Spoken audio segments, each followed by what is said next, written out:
So, are you a first-time home seller? Or maybe you've forgotten and you're wondering, how much money am I actually gonna walk away with after this sale? Well, it's actually one of the most common questions that I get asked from first-time home sellers. The reality is there's a lot of education out there for first-time home buyers and not much for first-time home sellers. So today we're gonna talk about exactly what you're gonna walk away with at the end of a home sale so you know what to be prepared for in terms of when you go to sell your house. Hi, I'm Becky McCully, your Charlotte Realtor, and I've had the privilege of helping countless families get their home sold. It's so important to know ahead of time what to expect when selling your home. So we're gonna go over all of those details. We don't want someone taking advantage of you, so we wanna know ahead of time what's a normal charge and what's maybe a non-standard charge. So this video is gonna address the fears of the unknown. Anytime I go into a situation or something I've never done before, or something that I don't do that often, I start to get a little bit nervous. So every 5 to 7 years, people tend to sell a home. And I can't remember what I did last month, let alone 5 to 7 years ago. So we're gonna go over all the things to look for in terms of what should be a normal expense so that you don't have to have that fear of the unknown. Number one, the thing that you're not actually charged for, but sometimes surprises a lot of sellers, is they're going to look at their online mortgage statement and say, okay, I owe $350,000 on my home. And then when the title company calls for your payoff, they're gonna say that you owe $352,000, okay?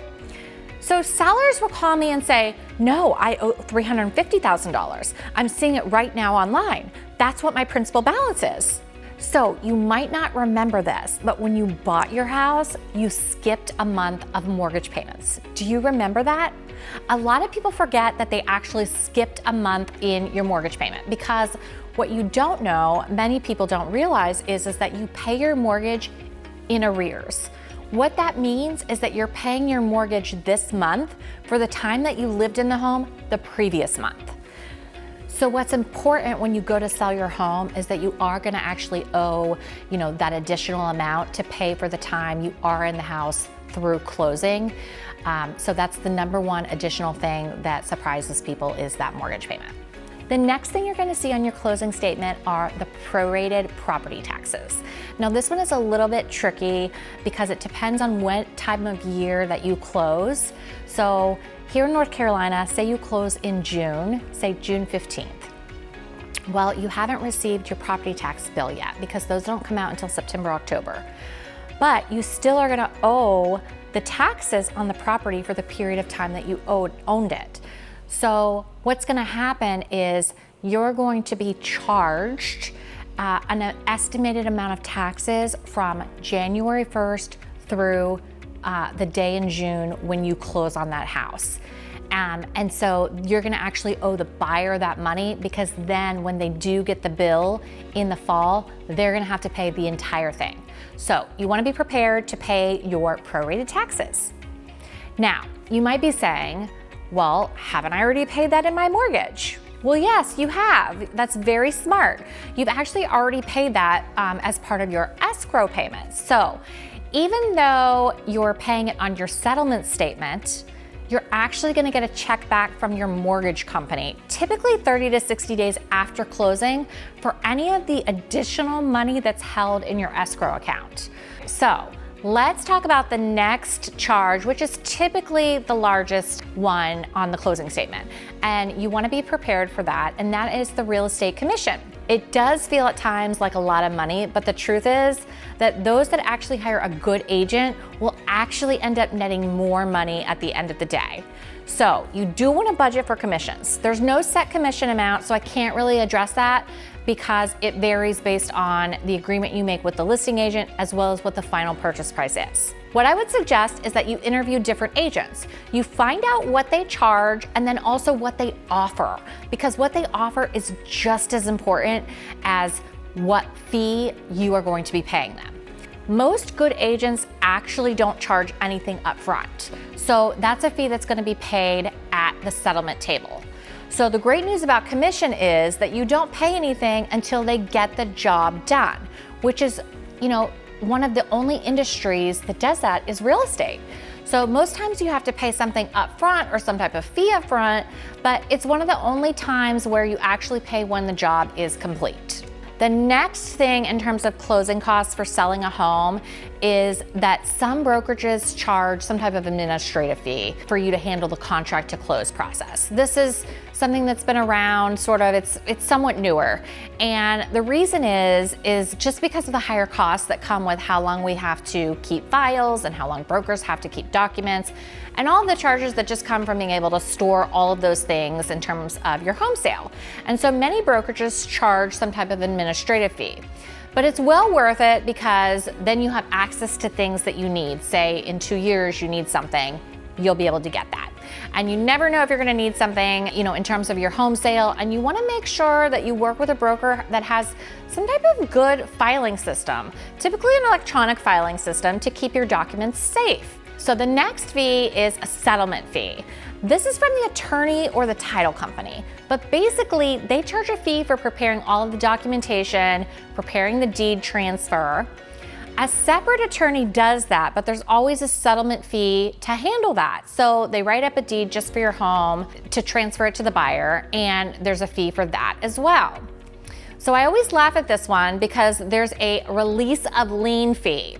The mortgage company not only wants their money for the mortgage balance, but they also want you to pay a small fee to release the lien. So that's generally going to be something that's paid to the county who has that mortgage recorded. So every mortgage is a lien, so you want it to be lien free when you sell the house, so you want that lien removed. So there is a fee to release that lien. And then of course, the county typically charges a tax. Everybody wants some kind of money when you sell a house. So in North Carolina, we call that a transfer tax or stamp tax. So the government will charge you for transferring the house to a buyer.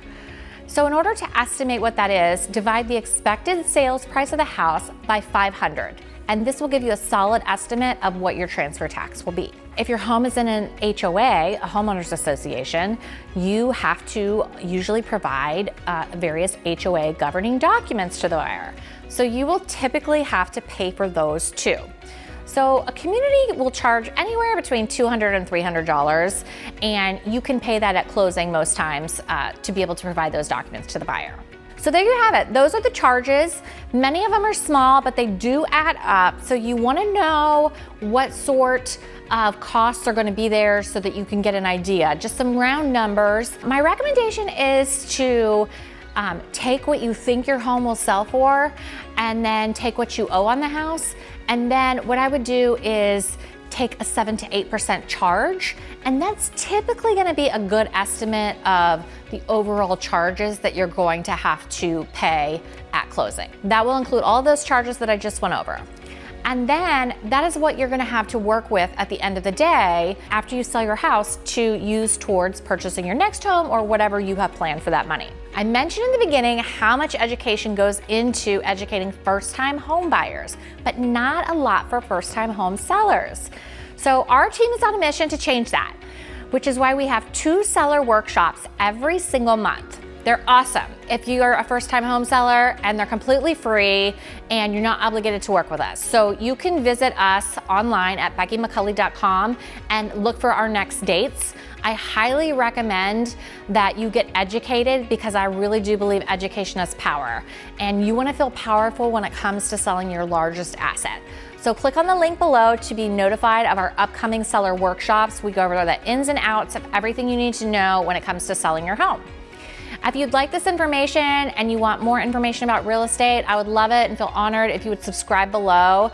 We're going to be pumping out more content, more information, more education, and what to do in terms of buying and selling real estate every week. So go ahead and hit that subscribe button below and let us know what else you would like to see. Thanks so much.